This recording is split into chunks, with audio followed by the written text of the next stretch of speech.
Exalted Funeral has brought their latest game, TAVERS, the Meow Wolf role-playing game, to Kickstarter, which at the time of recording has tripled their goal with over 1,500 backers.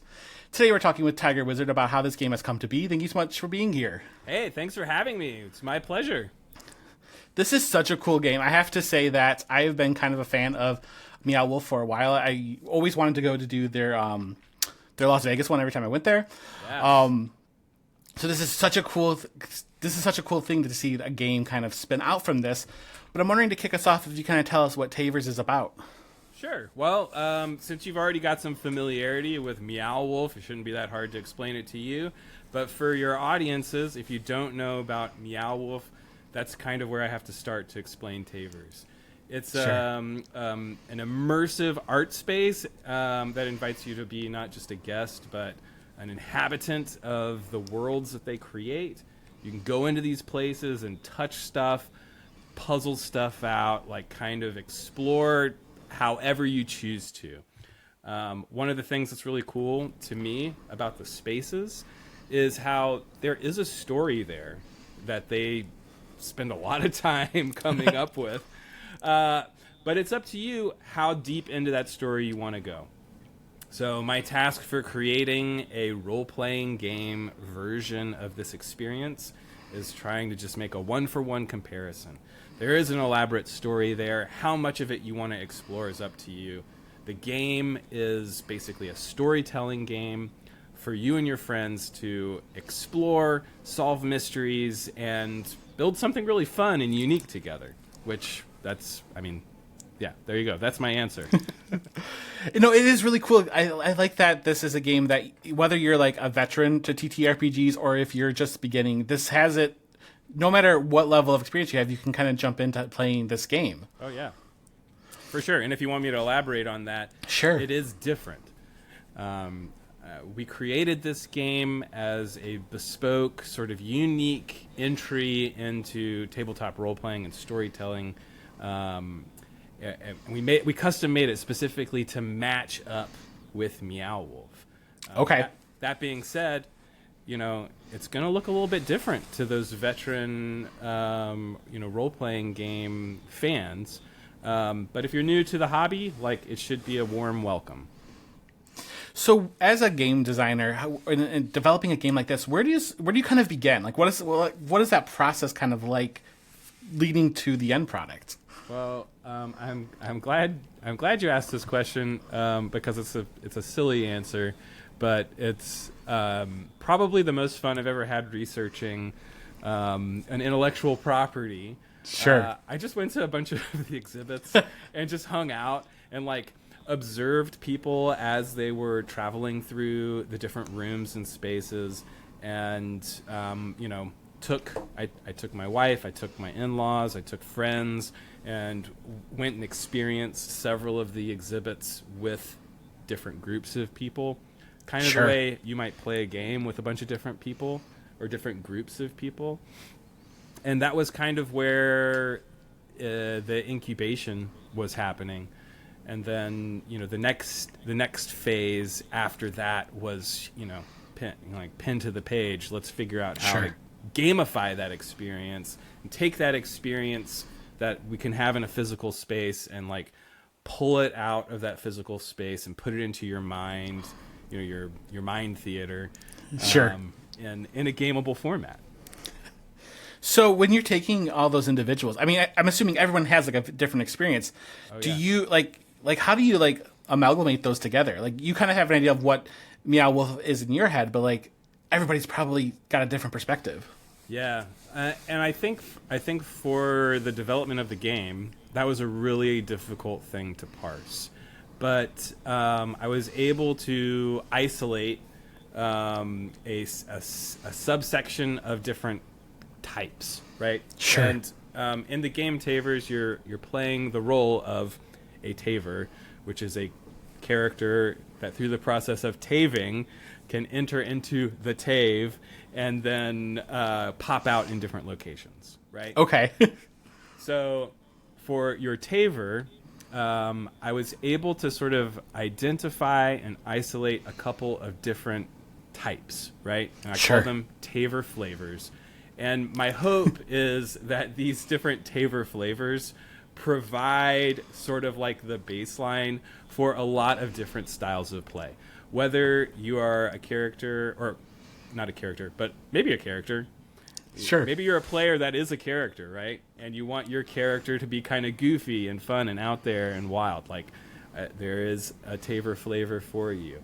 Maybe you're a little bit more like my wife, who wants to see this chaos and find a way to organize it and make order out of it. There's a role for that as well. Maybe you're a little bit more like me and want to just like topple authority and create chaos. There's a TAVER flavor for that as well. And so what the TAVER flavors do, what these sort of archetypes do, is they give you sort of like a callback of things that this character, this TAVER, is trying to do that push the story forward. That is so cool. And you kind of thought about everything. You thought about like how it's going to every person. I wish I could say I thought about everything. I tried really hard to think about as many different angles as I could. That's quite kind, but you're trying to capture that experience for everybody. Yeah. I mean, the whole point is to make it as inclusive for everybody. And I'll say this up front: the game might not be for everybody, but the goal is to be welcoming to everybody. That's awesome, because like, I think that I've been playing D&D for years, and I'll say that. And I remember I learned as an adult, and then trying to teach like my nephews who are in their teenage years, and sometimes those rules, they get complicated and stuff, but like to have the kind of that TAVER flavor for everybody, to just, depending on what you just want to do and who you want to do it with. And that's such a cool thing, because it's so welcoming of a space that you don't see it all that time in, TTRPGs. Yeah. And I will say this: if you pick up a copy of this book, of this game, and you feel like there isn't a TAVER flavor that is suited to the way you want to play this game, there are some additional rules for how you can work out with the storyteller to create your own. So if I didn't cover all the bases, then please just don't be mad at me. Just make your own. It's fine. That's also cool, though, too, that there's a space to, again, individualize that depending on what you're looking for. Yeah. I mean, I think that's something that has existed in role-playing games sort of since the formation, is like this idea that you should be able to customize to your heart's content, so that no two characters ever really look the same. And I think that maybe I look at customization rules and I think, oh, this is too many options, or this, I am the person that is like, you know what, I don't want to read all of the options available, so let me just pick the magic user and randomly pick some spells. So I get that there's a fear of having too many options to try and fill every single possible outcome. But there's something also to be said for being art forward and rules light. So trying to strike a balance. Sure. And so, with Meow Wolf, there is, these art installations are so wild. Is that the art is still at the forefront of this as well, from what you're saying? Absolutely. Yeah, this is an art object. It is I couldn't have done this by myself. Let me just start off with that, right? Sure. We have a phenomenal team. Our art director, David Hoskins, is doing an amazing job of bringing in some fantastic, just killer artwork left and right. That's so awesome. Yeah, even if you never play this game, this is an art object. All of the pieces that come with it look like art objects. Yeah. I don't know. I run out of intelligent things to say about it, because literally my brains are melting out of my ears with just how cool all of the artwork is. I was going to say, when I was doing, my research for this interview, and I was looking at the Kickstarter, I was like, this is this isn't just common art. This is impressive pieces of work that are going in to making TAVER such a cool game. That it still feels like Meow Wolf when you're seeing it. The vibrant colors, the kind of iridescence to it. It's so cool. The cover artist is a fellow by the name of Trad Moore, who's sort of like an indie comics. Well, I guess not indie. I mean, he's done stuff for Marvel, for like Silver Surfer and Doctor Strange. But his work is so cool. His work is just mind melting. So I feel very fortunate to have him on the cover of the book, and then just a ton of people that have done creative work for Meow Wolf have also been contracted in on this book. So yeah, it's a lot of really cool stuff.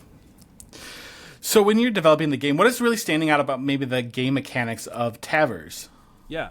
So, like I said before, TAVERS is a storytelling game. And I said TAVERS again. I'm so sorry. Oh, it's no worries. It's a made-up word, so don't worry about it. It's a storytelling game, and I think one of the things that really stands out to me about it is there is no like core baddie. There's not like an evil corporation, although you might think any giant corporation is evil. Sure, it's fine. I mean, whatever. But there's not like a set of villains. There's not like a monster manual of things to fight. Okay. There's not like an overarching plot of like some kind of alien invasion or anything like that. Sure. And I think a lot of people have noticed that and cited it as a shortcoming. But for me, it really stands out as like this is a way that this game is unique from what what you're seeing, what you think a role-playing game can be.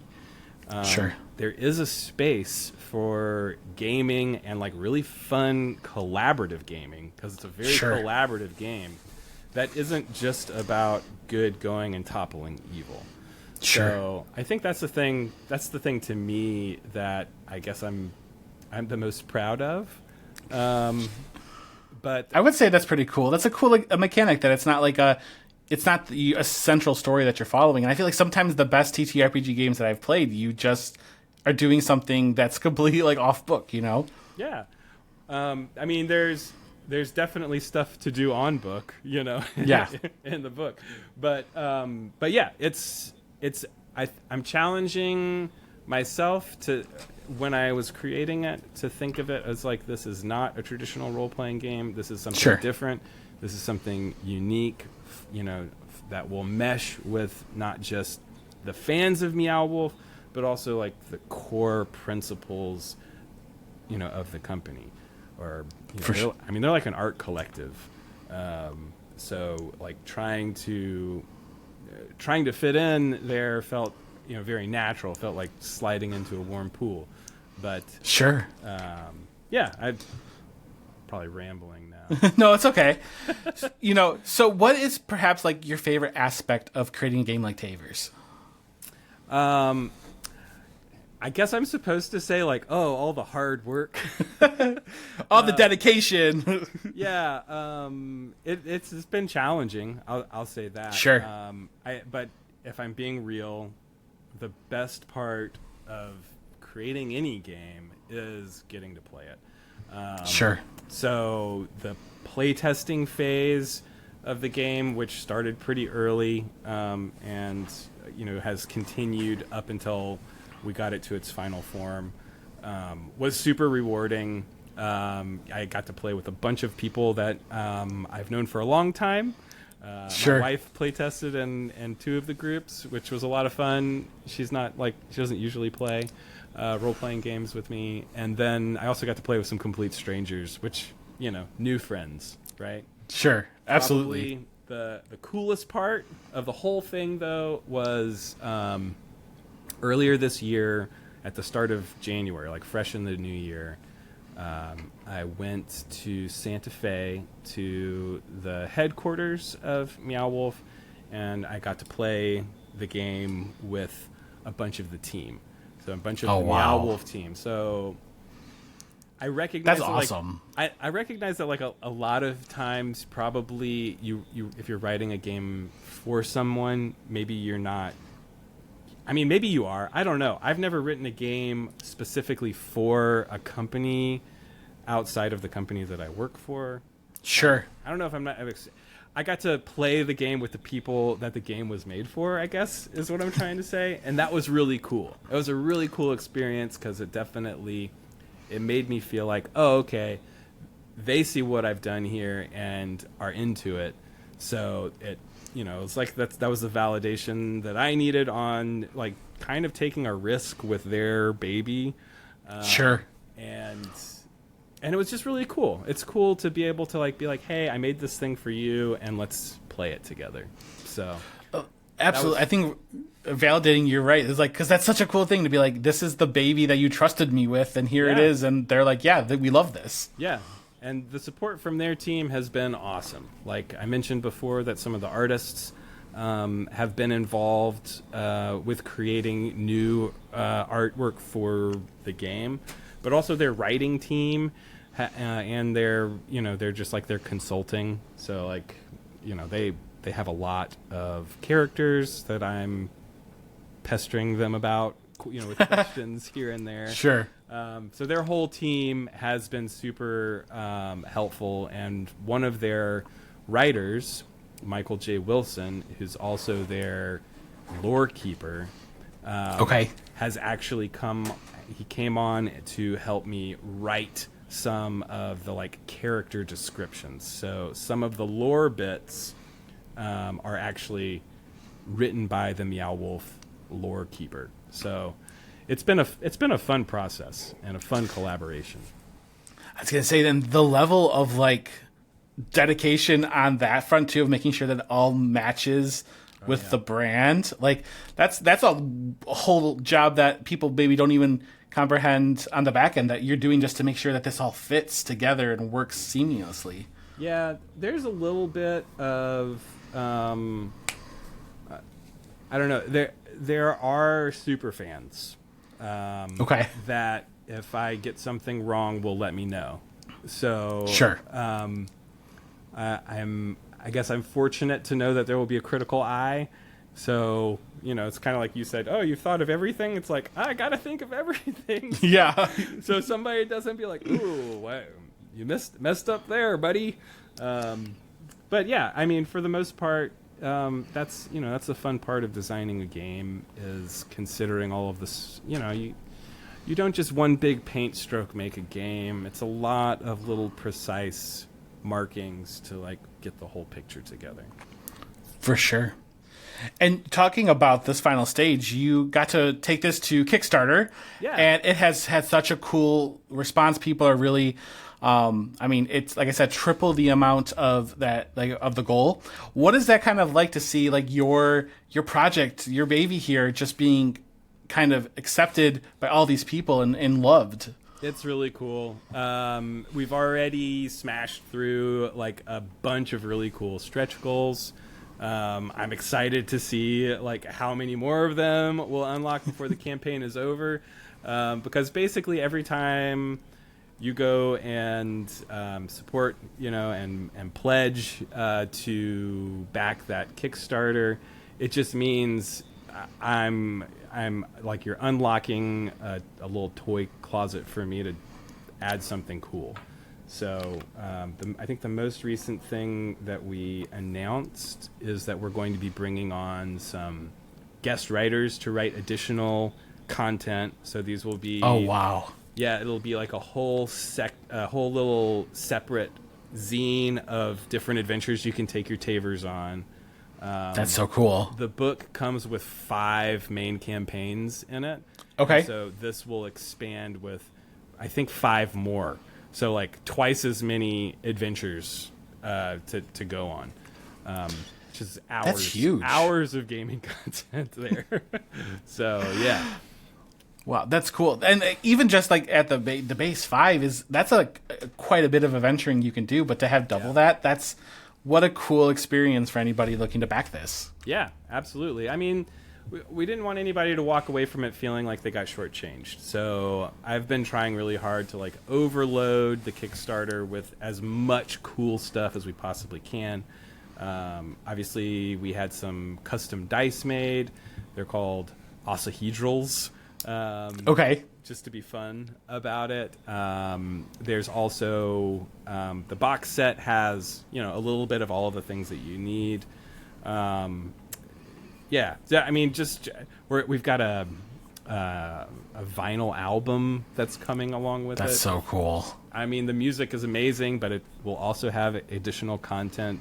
That album will have a whole nother campaign arc, a micro campaign, right? But like still a full adventure for you to take your TAVERs on. So yeah, just trying to put my all into it, and yeah, give her all she's got, Captain. I was gonna say, it sounds like you've taken just an idea and you've made it so expansive. Like TAVERs is just, there's many different ways that you can play this. Like you said, like even a vinyl that has a micro mission on it, that's so cool, because that's not something that a lot of people think about, but it could be the exact thing that somebody's like, oh, I wanted something different.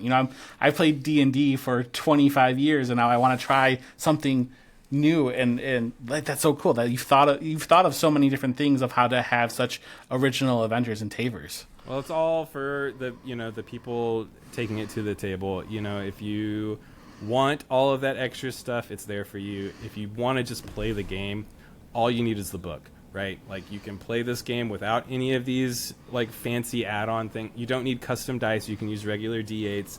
You don't have to buy the little tokens or the fancy item-tronical sheets. My cat's coming to say hi. He's probably going to come get in the camera here in just a second. But you don't need all that stuff. Like, if you want it, absolutely, go wild, get all of it. But you can play this game with just the book. There he is, crawling into my lap. And I think that's also important too, is just like the entry into this game is the book, but also if you want to make it more, if you want to make it more personalization, like if you want other things, it's there for you as well. And I think the Kickstarter is a great place to kind of see that. Yeah, I mean, absolutely. That's another thing that I think a lot of people have asked is, why does a company like Meow Wolf even need to have a Kickstarter? And so my company, Exalted Funeral, we have licensed, the game, and to be completely real about it, like, Meow Wolf is the most amazing licensor we've ever worked with. Okay. Well, I mean, they're just like, they've been so supportive. It wasn't for sure. Just like, here's the IP, do whatever, pay us. It's been more collaborative, which is great, because that's what the whole point of the game is like a collaborative game. For sure. But ultimately, it is a licensed project. So while Meow Wolf has been instrumental and amazing and helping us through all of the elements of it, it's our responsibility to produce, and not just the content, but also the physical production of all of these items, and then deliver them to the market. So, if you've been around the tabletop gaming industry, you know that Kickstarter and backer kit projects are it's the way to get the word out, right? Sure. And so that's why it's we are a small we're a small company amongst a sea of many role-playing game companies. So that's why we're using crowdfunding. It's because we are licensing the product from them, not the other way around. For sure. And I think that, again, this puts it back into the hands of the people too. They get like you said, the stretch goals thing is such a cool thing to like add to that and like change your experience, and I think it builds excitement. And this is something that, as soon as I saw it, I was like, this is so cool. Like, this is exactly the kind of TTRPG I'm kind of looking for at this moment in my life. And so it's cool that you're able to do this and do it in a way that people are a part of that process. Yeah. So. Well, that's cool that you say that. Like, not to like dig too much into your personal affairs, but you mentioned this is like the game that you wanted at this time in your life. what is it about this time of your life that like this is calling to you? Did I just that's flip it around? I know I'm not supposed to be interviewing you. No, that's okay. I'm just like usually I'm a psychologist during my day job. I'm like, most people don't ask me questions. What do I do with this? I think that it's been years of, again, I have played with my friends for years and years and years. We got really big into Dungeons and Dragons for 25 years. Not quite. No, not quite that long. Okay. But probably close to like 10 or 15, And so it's just been a long time of playing games that, you're playing on a computer on Roll20. And like this game, I think it's part of it is the art for me too, is really just like, it is so out of this world looking, and the mechanics are just, it's what I'm familiar with, but it's just also something that it's changing the game just a little bit. It's changing it so that there's something else to learn and to challenge players to do. And just who doesn't want just a different way to kind of play something that they're familiar with. That's cool. Yeah. Thank you. Thank you for allowing a little bit of role reversal there. No, I appreciate that. We're both role players, so like that's fine, right? Yeah, absolutely. But truly, Tiger Wizard, thank you so much for being here and for talking to me about TAVERs. I'm so excited again for this, and I think that it's such a cool thing that I hope that it continues to just take off and people can have this new game to play with. Thank you so much, Brian. I really appreciate you taking the time to talk to me. And yeah, like the man said, check out TAVERs. It's on Kickstarter now. Maybe. I don't know when this is coming out, but we'll probably get it out really soon. All right. So for more information about this game, including where you can back it, check out Exalted Funeral's website. And of course, back it on Kickstarter. So again, thank you, Tiger Wizard, for being here. It's been a pleasure.